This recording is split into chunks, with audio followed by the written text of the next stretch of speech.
Então, hoje nós vamos falar sobre comunicação interprocessos.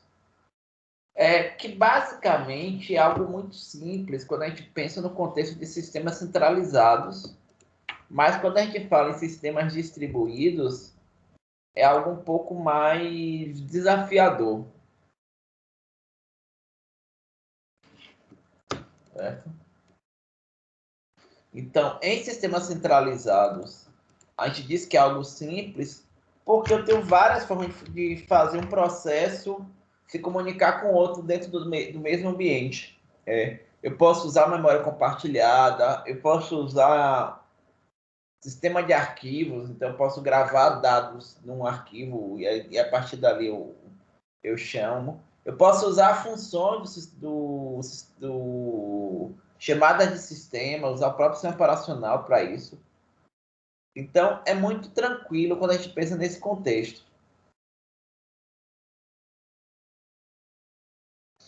Certo?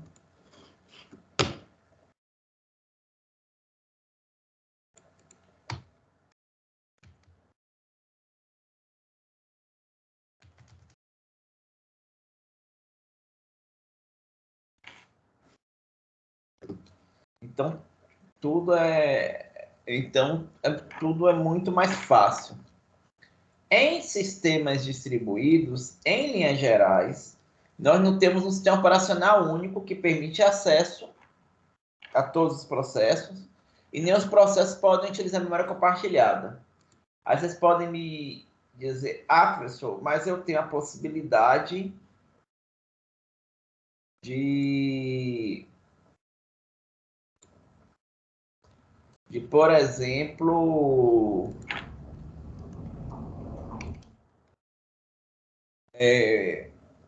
utilizar um sistema operacional distribuído como a Moeba, que ele, em tese, você veria todos os processos. Sim, você pode ter um sistema operacional distribuído, mas lá embaixo, esse sistema operacional distribuído ele vai ter que realizar alguma coisa adicional. Ele vai ter que criar mecanismos que nos permitam o acesso. Porque eu não vou ter ainda assim memória compartilhada, então eu vou ter alguma abstração assim, operacional e essa abstração em linhas gerais ela vai se basear em troca de mensagens. E aí o mecanismo básico que nós temos para a comunicação entre processos é a troca de mensagens diretamente, o que nos remete à programação por sockets. Vocês já programaram utilizando socket, gente? E aí, pessoal? De forma bem básica, né? Ali em redes a gente utiliza um pouco de sockets. Pronto, então, assim, é um mecanismo básico que eu tenho para poder ter comunicação entre processos em sistemas distribuídos, comunicação via sockets. Então, basicamente, eu tenho isso. Ou eu posso ter alguma abstração que, na realidade, ela vai utilizar sockets por baixo.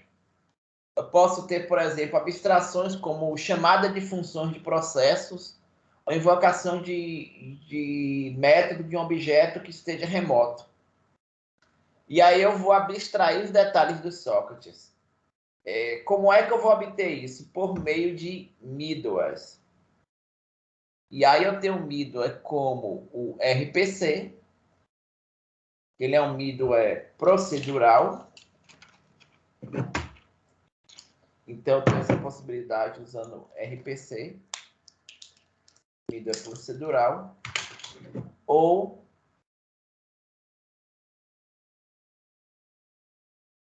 middleware que seja focado a objetos, e aí você tem as possibilidades como Corba e o RMI. RMI seriam objetos no contexto de Java, e o Corba seriam objetos que podem utilizar no contexto de Java, C++, e algumas outras linguagens que suportam Corba. Tá? São algumas possibilidades, né? Nós temos outras, nós temos, por exemplo, DICOM, mas a ideia, basicamente, é nós temos possibilidades de uso de sistemas distribuídos, certo? Que nos permite essa abstração, né? Então, eu vou ter aí por meio de middles. E como é que esses middles eles atuam? Basicamente, quando eu tenho uma chamada de uma função, uma chamada de um método, eu chamo esse método, essa função, passando parâmetros que são de determinados tipos e recebendo um resultado que é de um tipo também esperado. Eu vou ter que encapsular esses parâmetros e essa resposta nas mensagens que eu trafego na rede. Né? E a gente faz isso por meio do que a gente chama de marshalling e unmarshalling. E aí tem algumas coisas que são interessantes a gente falar que nos remete ao cerne desse problema. Então, quando eu falo disso, por exemplo, no contexto de usar um middleware para Java, por exemplo, como o RMI, se eu estiver fazendo chamada de parâmetros como são objetos, esses objetos eles têm que ser serializáveis. Por que os objetos teriam que ser serializáveis, gente? O que é que vocês acham? Para ser possível para o tráfego pela rede, né? Você transformar em bytes, né? Em bits. Exatamente, porque se eu não serializo os objetos, eu não tenho como fazer o mastering. Eu não tenho como encapsular eles e colocar eles pela rede. Certo? Então, eu teria que poder tratar isso, né?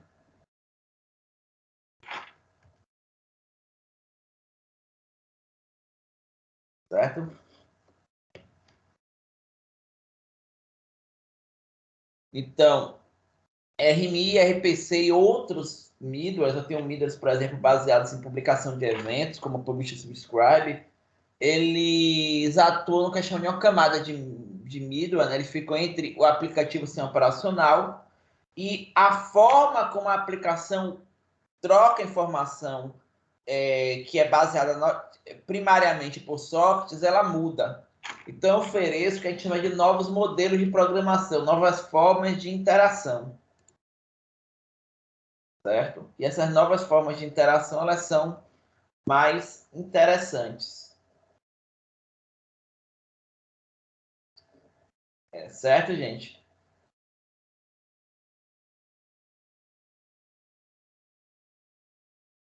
Bem,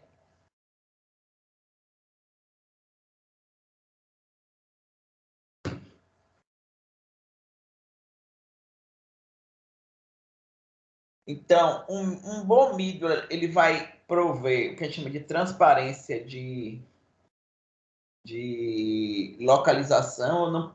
Se eu estou usando RPC ou RMI, eu não vou saber exatamente onde está o processo remoto que está sendo invocado, ou o objeto remoto, que eu estou também fazendo invocação dos métodos dele. Eu não vou saber onde está isso, certo? Não vou ter essa visão.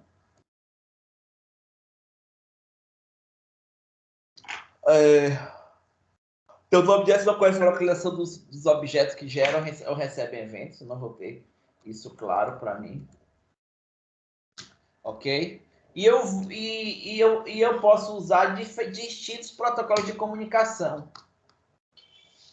Eu posso usar protocolos que suportam as abstrações do middleware, independente dos protocolos de transporte. Eu estou falando se eu posso usar indistintamente TCP ou DP. Isso não vai ser uma questão para mim, porque eu não vou entrar nesse detalhamento. Certo?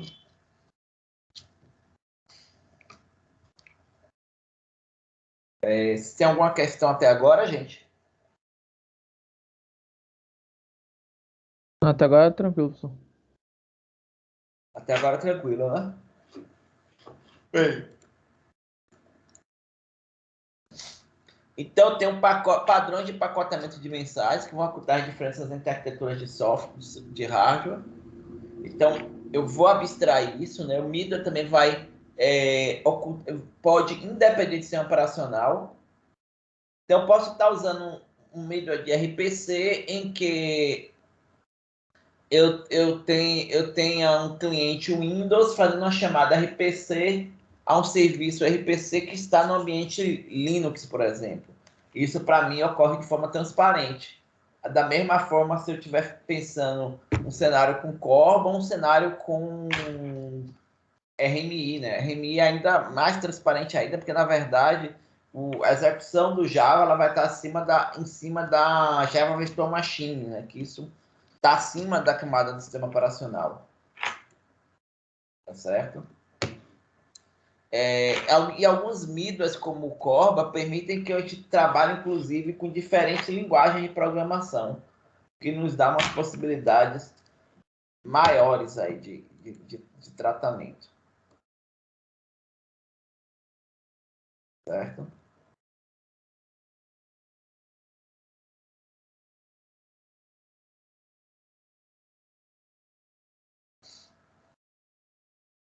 Professor, Oi. uma dúvida. Em caso, com relação a desempenho, algum desses três aí sobressai em relação à questão aí de desempenho? Tem uma discussão, né? A gente vai falar um pouco sobre isso, que é o seguinte. Quando não existe almoço grátis, então quando você coloca um middleware por cima, você vai ter uma camada de abstração adicional, e essa camada de abstração adicional ela vai implicar em uma facilidade maior para você programar, mas você vai ter uma queda no desempenho. Então, quando é que eu teria um desempenho melhor? Se eu estivesse usando diretamente o socket TCP/IP, ou até mesmo o DP, a depender do cenário, certo? Possivelmente, se você estiver trabalhando com alguma solução com Java, isso vai ser menos eficiente do que se você usar, por exemplo, um Corba em cima de C++, ou um RPC em cima de C, certo?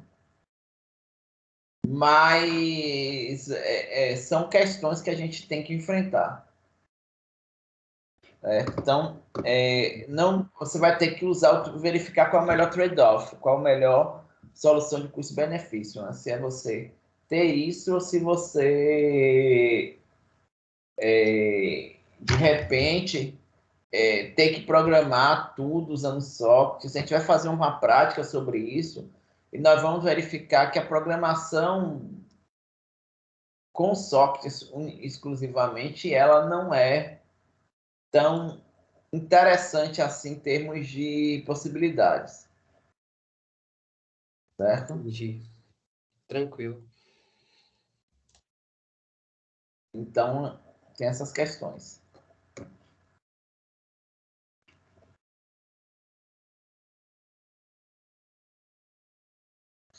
Bem, e aí falando um pouco de interfaces para Interprocess Communication, IPC, as interfaces elas especificam os procedimentos e variáveis que podem ser acessados pelo outro módulo. Então, isso é interessante, a gente vai ver isso bastante quando estiver programando usando a RMI, que eu só vou expor remotamente, não vou expor remotamente o objeto por completo ou todas as funções do processo. Eu vou expor alguns métodos daquele objeto por meio de interface. E o contexto eu não posso acessar diretamente os dados remotos, eu vou ter que fazer aquele mashing, unmashing. Então, isso é importante. Os parâmetros eles não podem ser passados por referência. Então, eu vou ter que ter mecanismos aqui de cópia desses parâmetros, né? Então, eu vou precisar ter mecanismos que provejam isso. certo? Então, os resultados também, e se eu tiver, por exemplo, fazendo uma chamada por referência, na verdade, a gente vai copiar os dados, modificar remotamente e depois trazer essa modificação, repercutir ela no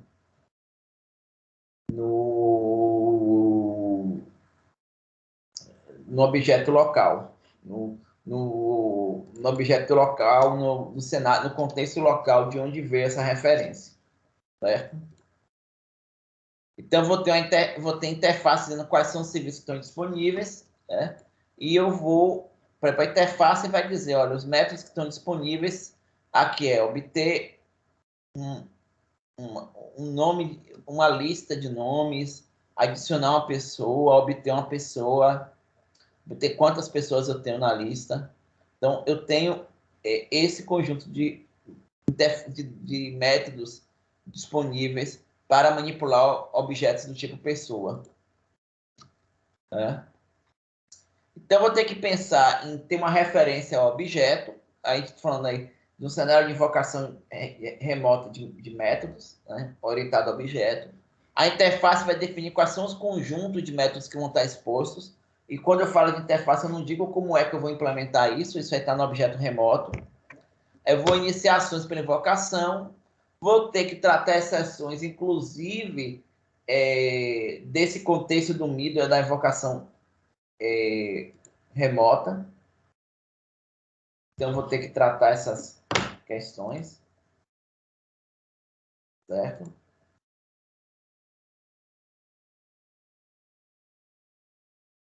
E eu vou ter também que pensar em mecanismos de garbage collection, ou seja, como é que eu libero memória não utilizada, como é que eu trato objetos não alcançáveis. Certo? Então, vou ter que pensar nessas particularidades, né?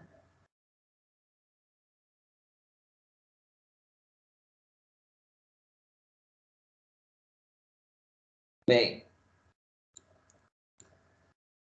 e aí no cenário de invocação remota, observe aqui, eu tenho A invoca remotamente um método de B, que pode fazer algumas invocações locais, né? E essa invocação local de um método de C invoca o método de E, e o método de E faz uma invocação remota de F. Certo? Para A invocar remotamente B, a interface do objeto B deve estar disponível para A. E pela interface remota, eu só consigo invocar os métodos que estão expostos na interface. Eu tenho aqui, esse objeto ele tem M1, M2, M3, M4, M5, M6, 6 métodos. Mas somente M1, M2, M3 estão expostos por interface remota. Então, eu só consigo fazer a chamada remota desses objetos.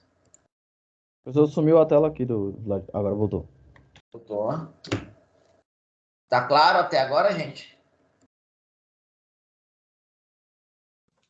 Sim, sim. Então, quando eu faço a invocação remota, eventualmente eu posso, se o objeto, no método, ele instancia coisas, ele vai instanciar no contexto local de execução dele. O fato de invocar remotamente não quer dizer que o que eu instancio vai ser instanciado aqui em C, não, vai ser instanciado localmente, onde o objeto remoto está localizado. Certo? Quando eu falo em RMI, aqui eu tenho um exemplo em RMI, né? Eu tenho uma interface shape, que tem aqui alguns métodos que estão expostos. Interface shape list, tem alguns métodos, new shape, or shapes, get version. E essas interfaces que eu vou expor, elas estendem a classe remote, que traz as exceções de remote exception, que são exceções próprias de erros de comunicação que podem ocorrer pelo fato de a gente estar fazendo a invocação remota, o mashing, devido lá ao middleware.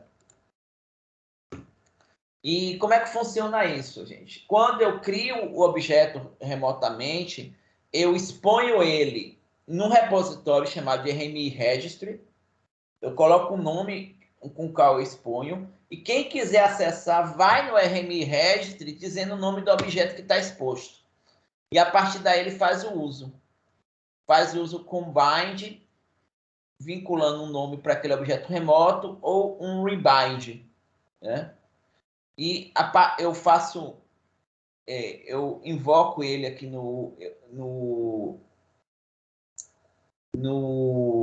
eu registro ele no RMI Registry com bind ou rebind, ou tiro o registro, e quando eu vou procurar, eu faço um lookup no RMI Registry e acho o objeto remoto que eu quero usar. Certo? Então, aqui, por exemplo, tem um exemplo, né, que eu crio um objeto e eu faço um rebind, eu gravo esse objeto no registry com o nome shapelist. E aí,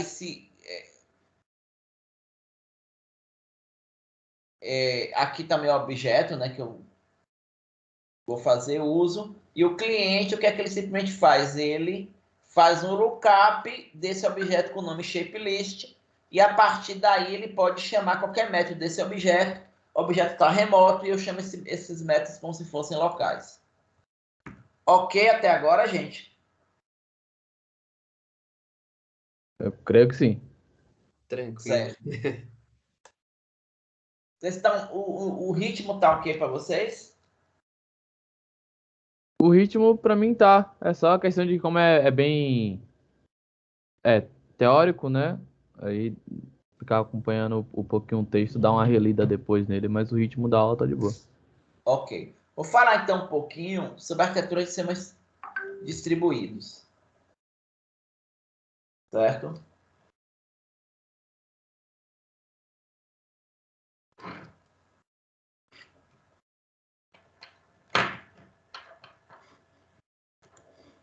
Então,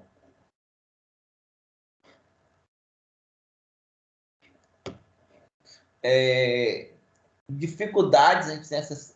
Eu tenho diferentes modos de sistemas distribuídos, né? Pensar em sistemas distribuídos não é fácil, porque os sistemas eles podem ser heterogêneos, eu posso ter partes conectadas com diferentes cargas de trabalho.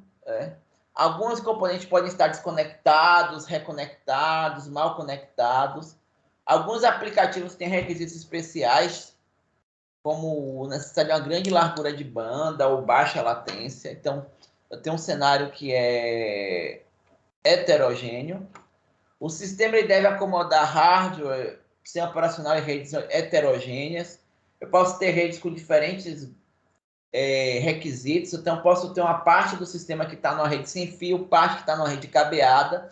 E eu posso ter sistemas computacionais com ordens de grandeza completamente distintas. Eu posso ter desde dezenas de computadores até milhões de computadores.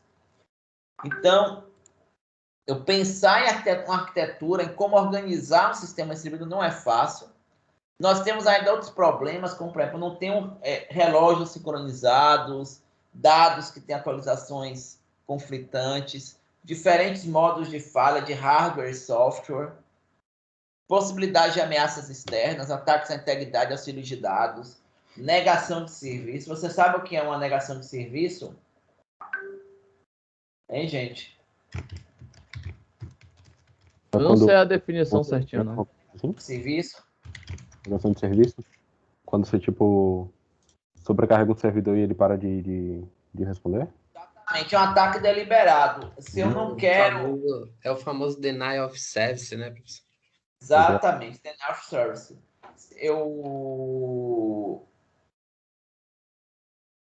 Eu vou deliberadamente, eu fico...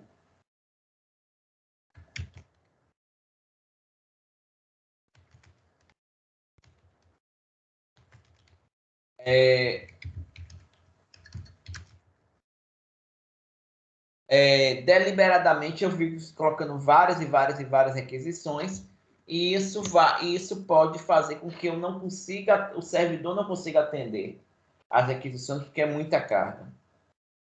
Certo?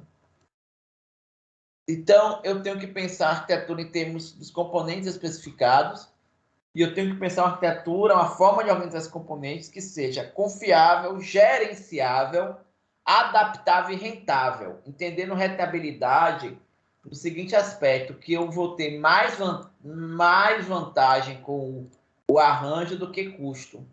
Porque se meu custo for muito maior do que a vantagem, não vale a pena eu utilizar o serviço. Certo? Então, é uma avaliação que eu tenho que ter. Certo?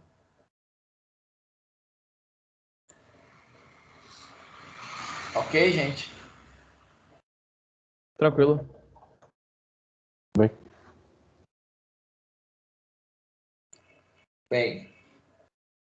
E eu vou pensar no modelo de arquitetura, ou seja, eu vou posicionar os componentes em uma rede de computadores, o interrelacionamento entre esses componentes, e esse modelo de arquitetura ele vai abstrair os detalhes de implementação e apresentar um novo arranjo para os componentes. E aí nós temos dois grandes modelos. Um deles vocês já viram, de certa forma, em vários aspectos, né? Que é o modelo cliente-servidor. Eles trabalharam com isso desde programação web, quando vocês estavam mexendo em rede de computadores também com softwares, vocês mexeram com isso. Que a ideia é, você tem processos clientes e processos servidores. O cliente ele requisita algo, o servidor responde. Nós temos algumas variações, como o caso de código móvel, então isso reduz atrasos, a gente vai falar um pouco sobre isso, ou ter adição e remoção de computadores, dispositivos móveis. E nós temos o modelo de pares. No modelo de pares, eu não tenho papéis distintos de cliente e de servidor. Então, todos os nós, eles estão na mesma hierarquia, então eles respondem da mesma forma. Certo? Então, tenho diferentes camadas de software. Então, a estruturação de software em camadas, isso permite eu fornecer serviços, né? E eu vou pensar em ter um servidor, que é um processo que aceita pedidos de outros processos.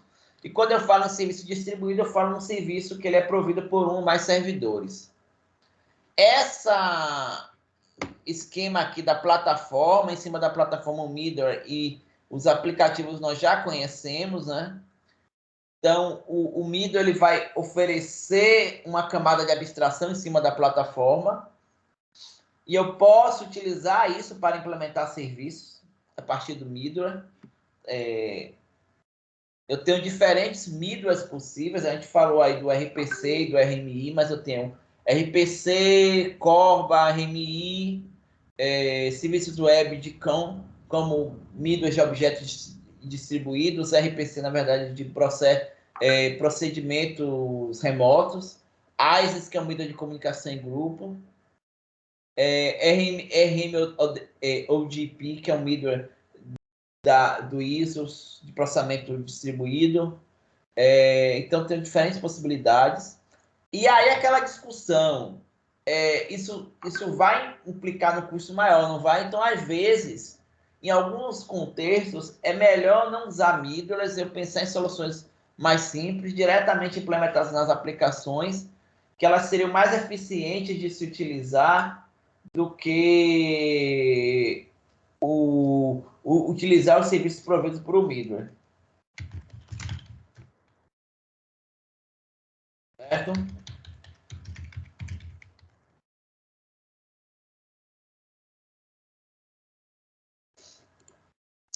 E aí nós temos cliente-servidor, processos clientes interagem com servidores localizados em nós distintos. Um processo servidor, ele pode ser cliente de outros servidores. Então, quando eu falo, por exemplo, servidores web, normalmente, para um serviço web funcional, tem que fazer resolução de nomes. Então, serviços web, eles são um cliente do serviço de DNS, que é um serviço de nomes na internet. Certo? Então, eu tenho arranjos dessa forma. E aqui eu vejo um cliente invoca, obtém resultado do servidor. E, eventualmente, o servidor, para atender esse cliente, ele consulta um outro servidor. E nós temos os processos impares. Quando eu tenho pares, eles trabalham com dados de forma coletiva, né? E eles interagem cooperativamente. Então, eu não tenho um nó central, eu não tenho um papel central aqui, eu coopero. Então, por exemplo, quando você tem aqueles repositórios de arquivos usando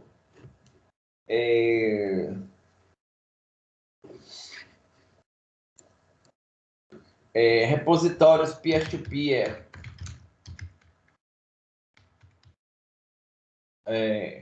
como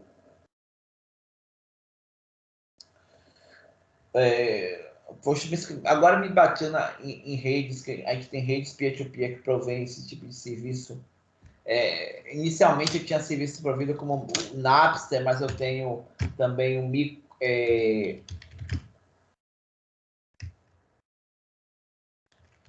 tenho hoje outros compartilhamentos de arquivos usando peer-to-peer. Vocês nunca baixaram, vocês já baixaram arquivos na internet, séries, filmes? Tá falando de torrent? Torrent. Isso, pronto. Tava lembrando, torrent. Torrent, ele é baseado em peer-to-peer.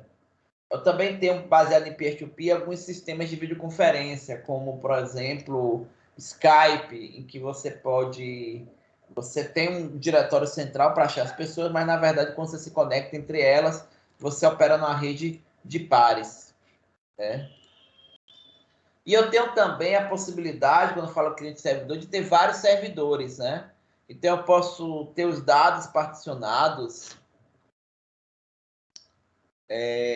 via web, eu ter replicação de dados, ou ter um cluster com uma forte interação entre os servidores.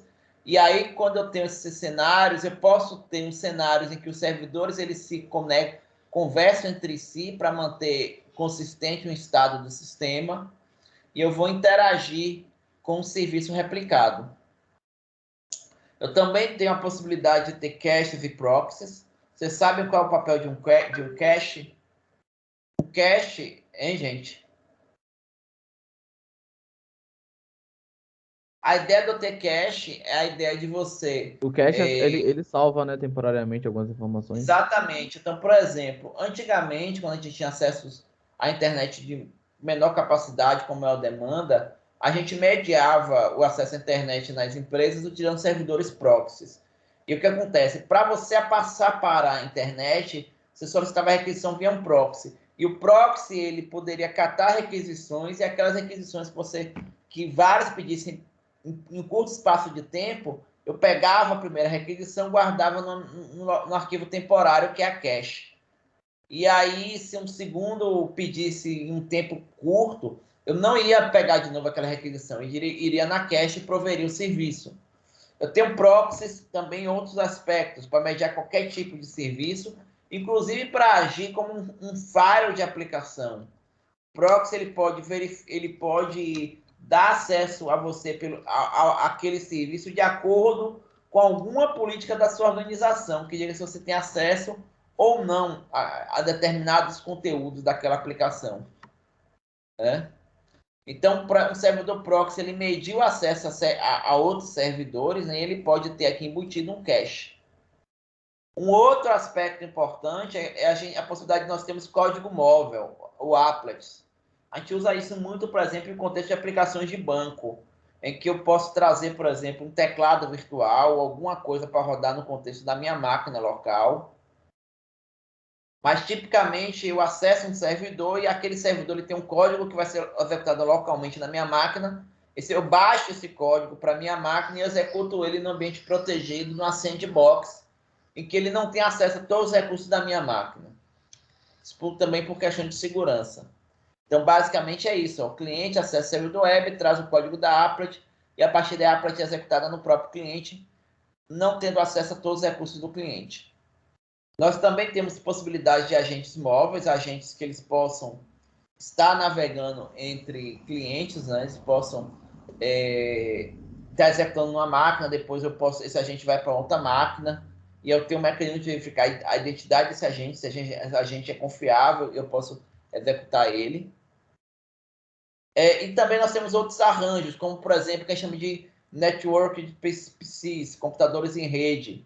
Eu posso, ao invés de ter o sistema a aplicação rodando na minha máquina, eu trago o código da aplicação de um servidor de rede, executo localmente, ou mesmo o SO e a aplicação toda, ela fica na rede. Eu trago para a minha máquina quando eu vou executar, e não tem um disco rígido que guarda aquilo tudo. Ou eu posso ter simplesmente minha máquina como um terminal, ou um terminal de texto, ou um terminal gráfico. E aí, na verdade, você é um terminal localmente, e quem está executando é um servidor central, que está executando a aplicação e te mandando as telas e a interação em si. Então, você tem o que chama de um cliente leve, um team client. Nós também temos possibilidade de dispositivos móveis, né? Então, dispositivos computacionais que se movem entre locais físicos. Os clientes podem se mover entre as redes, ter uma interoperabilidade instantânea. E eu tenho várias coisas quando eu penso nesses projetos, né? Eu tenho que pensar em problemas de desempenho, eu tenho capacidade de recursos limitadas, eu tenho que pensar no tempo de resposta dos usuários, e que esse tempo de resposta ele envolve serviço de comunicação, os middles, o processo que executa, escalonamento de processo cliente-servidor. Uma outra coisa importante é a que chama de taxa de rendimento, a velocidade que o trabalho computacional é feito, e eu posso também pensar que eu posso mediar isso tendo mais servidores executando o mesmo serviço, fazendo balanceamento de carga. E eu tenho aspectos de confiabilidade e de qualidade de serviço que eu tenho que atender. Eu posso pensar em confiabilidade, segurança, desempenho, disponibilidade, adaptação de acordo com mudança de cenário. Eventualmente, eu posso verificar a necessidade de usar cache ou de usar a replicação, manter o serviço rodando em mais de uma máquina. Isso são questões de projeto. E questões de dependabilidade. O que a gente chama de dependabilidade é a aplicação rodar de forma confiável. E aí eu vou pensar em tolerância a falhas, correção, confiança, redundância. Isso pode nos dar algo que é dispendioso e complexo. E aspecto de segurança no funcionamento, certo? E a gente vai tratar um pouco disso ao longo do curso. Eu poderia falar também sobre modelos de sistemas distribuídos, mas eu vou deixar isso para uma próxima aula. Certo, gente? Beleza. Tá ok para Tranquilo, vocês? Então, por hoje é só. Tenham uma boa semana para vocês. Valeu, professor. Valeu, boa noite aí. Valeu, pessoal. Valeu, galera.